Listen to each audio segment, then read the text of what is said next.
Jimmy Carter, 1976, left office in 1980.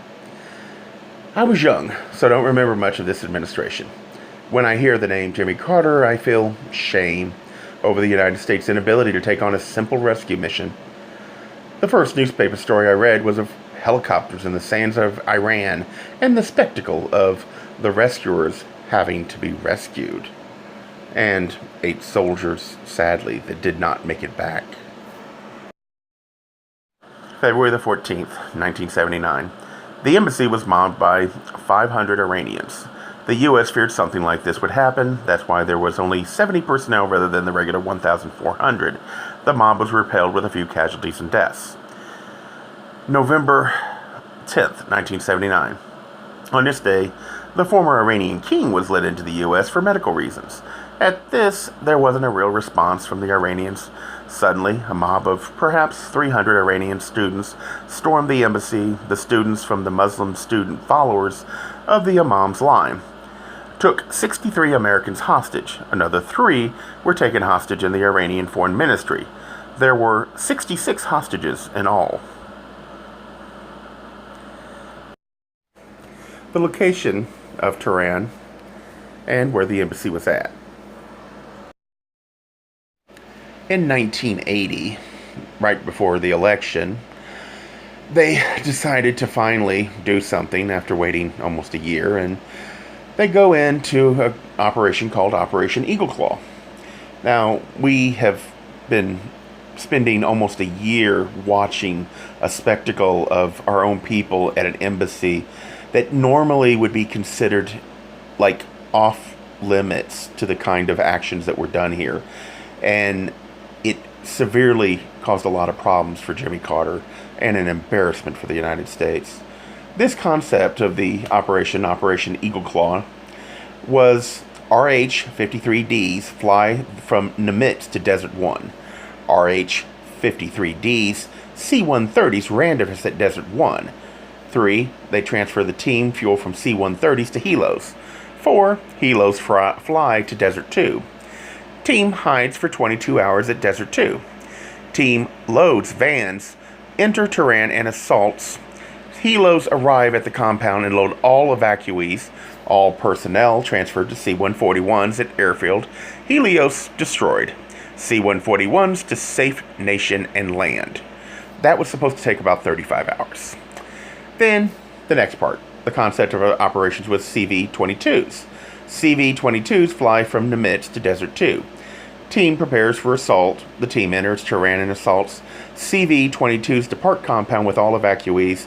CV-22s fly to Nimitz. About 8 hours is what they were talking about. CV-22 provides 77% reduction in execution timeline, reduces overall mission complexity, increases probability of success. This was basically the operation plan. The result? 8 GIs were killed in a crash due to engine trouble. Now, I will assume that for a year they weren't sitting on their hands and just negotiating, and then at the spur of the moment decide to send in the military in a rescue operation just for political purposes. I hope that wasn't the case. Whatever the case was, it was ineptly done. We couldn't even get enough flyable helicopters. The United States of America could not field enough flyable helicopters and get our men close enough to the embassy to even begin the operation. There was no attempt at all. They crashed shortly after they got into Iran, and they had to be rescued themselves, and 8 Americans died, and it was ineptly done for whatever reason. I can only imagine either for a year they honestly had no intentions of doing anything, or they had actually planned for a year, and that makes what happened even worse. And 8 people died, and this is the names of those 8 people. We should never forget what happened here.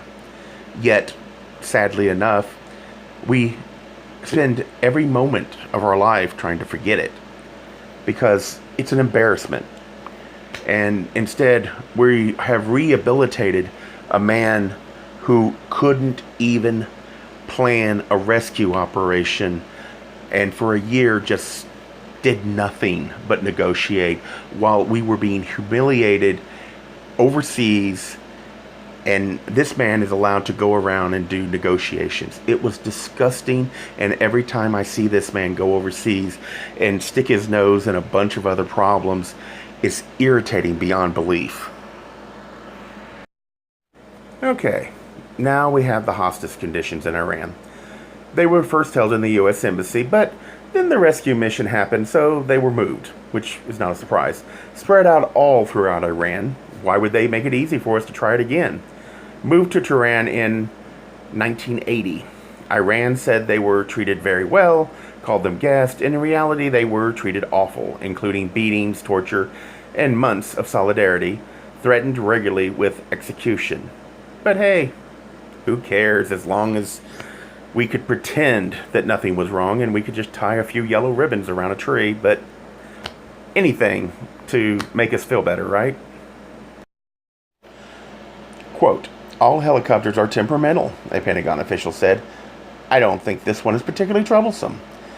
U.S. military service have been plagued by maintenance problems in recent years, partly because both Congress and the Pentagon have preferred to spend available dollars on glamorous weapon systems instead of humdrum maintenance. As a result, some military leaders have worried that equipment might not operate as it should in an emergency. In this case, of course, the helicopters selected, presumably, were cared for more carefully than most. At the end of this article, it says, shortly after the Iran raid failed, the Pentagon instructed the pilots of the various versions of the 53 series helicopter to avoid talking to reporters. Asked for comment, one Army pilot remarked, quote, in my experience, it has always been a reliable helicopter, but I have been told not to talk to you about it.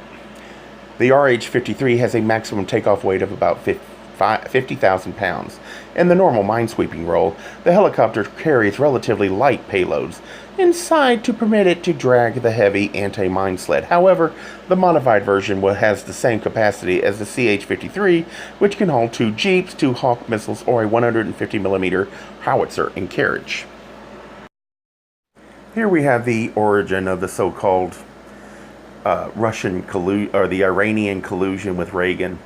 He takes the oath of office, and then minutes later, 52 U.S. hostages in Iran fly to freedom after a 444-day ordeal.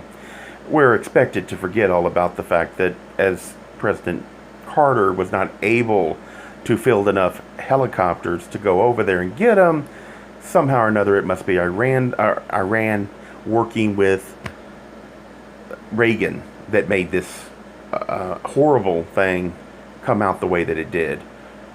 Poor Carter. I have so much sympathy for the fact that he had to endure the humiliation while these poor people spent over a year waiting for him to pick up an idea to go and do something that evidently he couldn't even manage to field working helicopters. You have no idea the amount of humiliation a 12-year-old boy reading this could possibly feel, knowing that his nation, that we always are told is such a great nation, couldn't even do this little bitty thing. You might ask why a boy of 12 even bothered. Why wasn't I busy doing kid stuff, right? Well, it would make sense. 1980 was a much different time. But in January 2nd, 1980, President Carter signed Proclamation 4771, restarting the draft. It was stopped in 1975 because there was such anger over the fact that we had military over in Vietnam at a time when our Congress and the President couldn't even decide if we actually wanted to win the war. We were fighting each other constantly while our men were over there dying. Our leaders were over there having a civil war.